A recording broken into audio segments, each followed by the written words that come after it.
First of all, just a bit about me. I was founder and CTO of a company called Request Tech, which I sold in 2014 to Blackboard, the world's largest software education company, where I remained as chief architect until about a month and a half ago. And as part of my R&D there, I was looking at building bots, and something that was passionate to me was finding something to make a student's life better, to basically make a virtual friend that could help them with their anxieties that they might be suffering as part of their student experience. So, oops, it's going to play. I'm going to show you, I made a few demos and shared them with some of my friends, and a friend of mine founded something called Smart Pension, which is a very successful fintech at the moment, and I'm working privately with them to build out my video avatar as a sort of a project R&D type thing, but it's making good strides, and I want to show you some of that this evening. Would you like to change your percentage contribution? Or consider changing funds, perhaps? Okay, so as you can see, there were some good things in that, and obviously some bad things, and I've taken the challenge of fixing a lot of those bad things. So why have a video avatar in the first place and not just a voice assistant? I think for the same reason people say, why have a video call and not just a voice call? It's a much better experience. The person is more engaged in the conversation, they're more interested in it. And it's actually said to be carrying 70% of communication is apparently visual. So if I was to say to you, that man had a tiny brain, and went like that with my hand, something's going on in your mind. Whereas if I said he had a huge penis, you'd again know that something wasn't quite right, because a lot of the communication that's taking place is visual.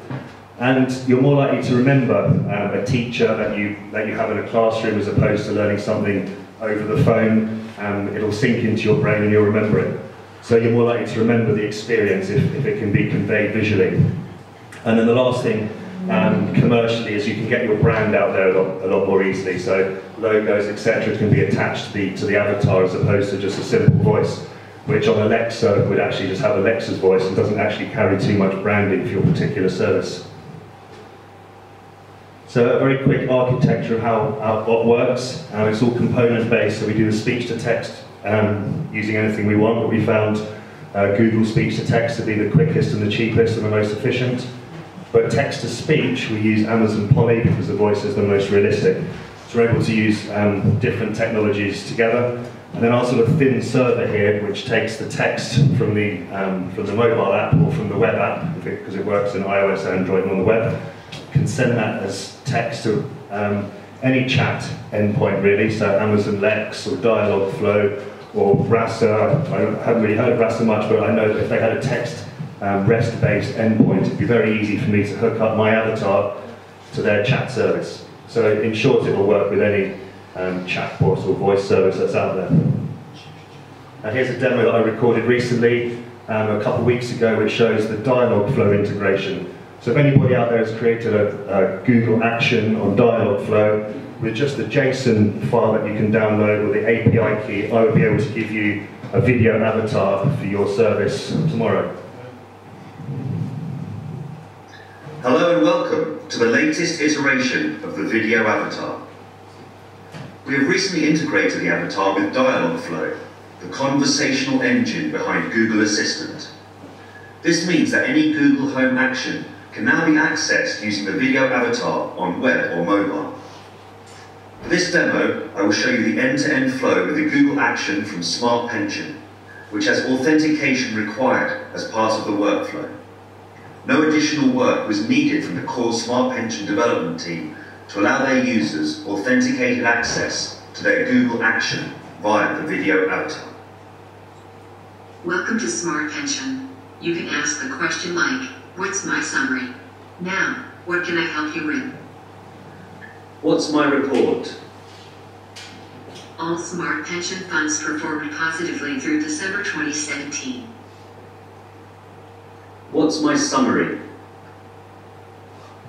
Hello, Mr. Weeks. I hope you don't mind if I call you Ben. Here is a little update about your Awesome Adventures Limited Workplace Pension Scheme. Let's get on with it and find out how your pension is doing. So far you have contributed £99, of which £0 was contributed by your employer. Awesome Adventures Limited. Be sure to thank your boss. For a full valuation, please log into your Smart Pension account. You are currently putting in 1% of your salary and your employer is putting in 1%. We hope you enjoyed this report. Thanks again for saving with Smart Pension. We appreciate it. Do you want to ask Smart Pension anything else? No, thanks. Goodbye. It's quite an interesting speed comparison, I'll show you. Now, what can I help you with? What's my report? All Smart Pension funds performed positively through December 2017. Now, what can I help you with? What's my report? All Smart Pension funds performed positively through December 2017. Now, what can I help you with? What's my report? All Smart Pension funds performed positively through December 2017. Over the last year, your pension pot has grown to the value of £122,763. You have been invested in the Smart Pension Growth Fund, which, as you can see here, has significantly outperformed the benchmark. Thank you for investing with Smart Pension. That's the end of that little video demo, and not too much left of my presentation here, but a couple of things. So in order to make the gestures a lot better, I actually took receipt today of this, what's called a perception neuron animation suit. It's a lot cheaper than, it costs $2,000 compared to something like $25,000 for a dedicated room. And with this, it was a Kickstarter startup project, and with this, companies and movie production companies are making really good animation, so I'll be able to create a whole library of realistic hand gestures and body motions which mirror the types of things that people will say in regular conversation. And then taking the face to a new level, a company that I'm talking to in Germany, it'll take a little while to load, but the facial expressions that you'll be able to see in this character really are.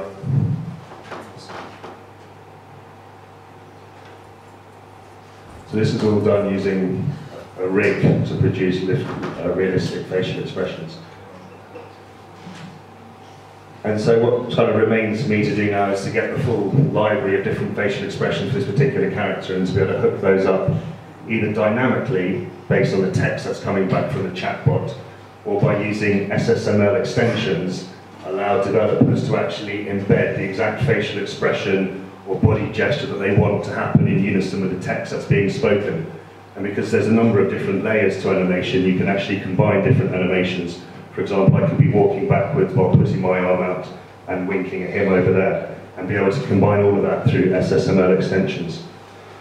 So hopefully that gives you a flavour of the vision. I'm definitely building this, and at the moment it's not a public offering. I've come up with the name bot4d.com, which is registered, and in a month or so it'll be possible for anybody to come along in a self-service type of way and build themselves a branded avatar for their own bot or voice assistant service. Thank you for listening.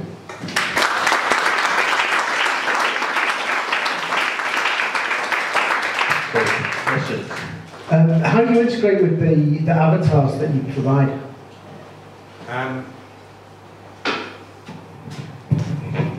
So I'm using a gaming engine called Unity. There's also Unreal, which is quite popular. They're used for making virtual reality games generally, but they support a number of open animation files such as FBX. So you can bring your own rig, as they call it, along, and you'd have to attach whatever your names of your bones and your expressions and muscles are within your rig to mine, and then it would be hooked up to the animations. Can I ask a follow-on?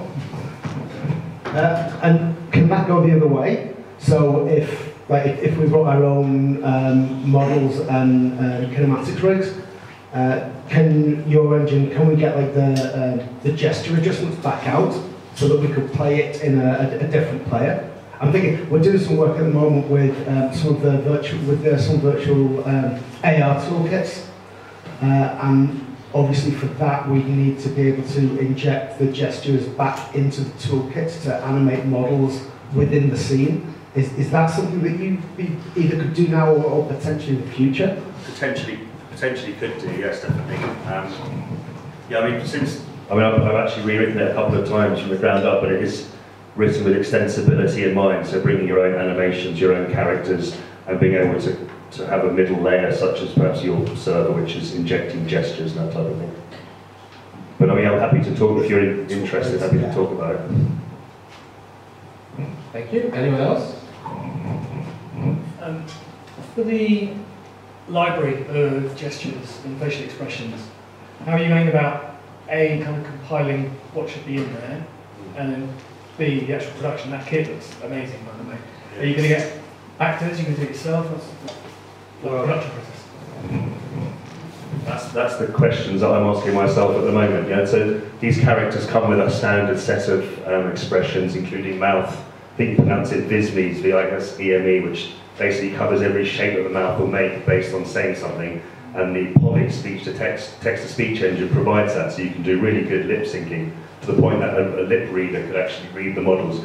So there's a whole load of standard expressions like happy, sad, etc.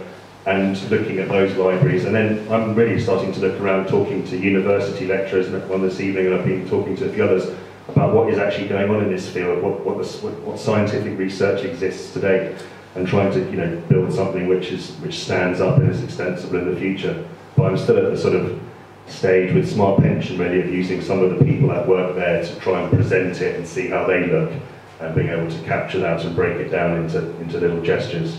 But yeah, my vision would be to take this all the way to a realistic human experience, of which I don't know too much about at the moment. What's your feeling about kind of human versus non-human personas for bots or assistants? Should they always be human, or do you think that you might explore kind of other types of characters, and how might you kind of make that work? I've always felt that cartoons were used as a way to get around the fact that it doesn't look very human-like, and personally I don't have any real interest in the cartoon side of it. I'm looking for the most, I don't know why, but I am, but looking, I suppose if you're trying to recreate a lifelike friend experience, which is where this started, you wouldn't necessarily want to be friends with a cartoon character. You'd want something which was similar to your own form. So, and also I think that's where the real challenge is perhaps trying to make it as realistic as possible. And you can quite quickly spot where the problems are, because we are humans and we're used to things, so I quite like that.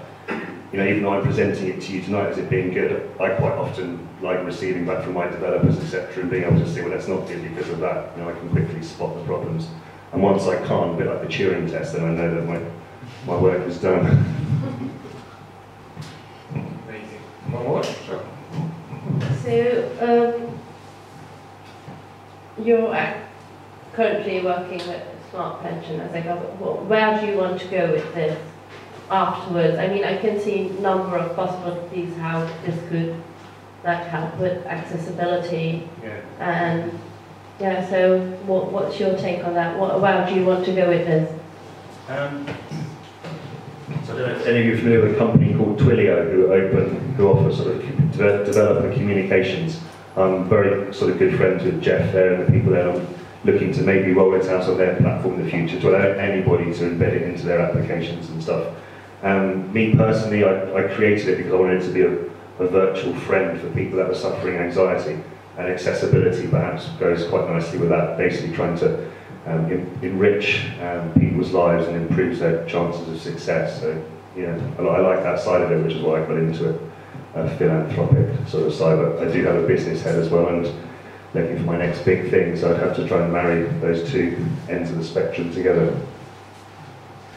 Have you thought of doing this sort of thing with, rather than CGI, with like video footage of somebody going through all the contingencies or something like that, and somehow sort of, so that it looks realistic?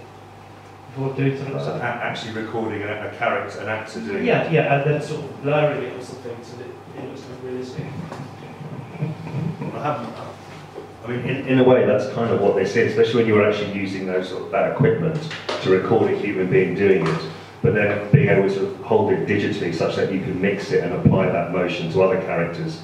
If you were just to do it as video recording, you'd be stuck with that body shape, and you'd have to, every time you wanted to make it a bit shorter or taller or fatter or whatever, or change their skin colour, etc., you're going to have to go and re-record all of those billions of possible iterations and combinations again. So I think that's why we come down this programming route. But I often ask myself, why are we going to all this trouble to recreate a human being and there's loads of them around us?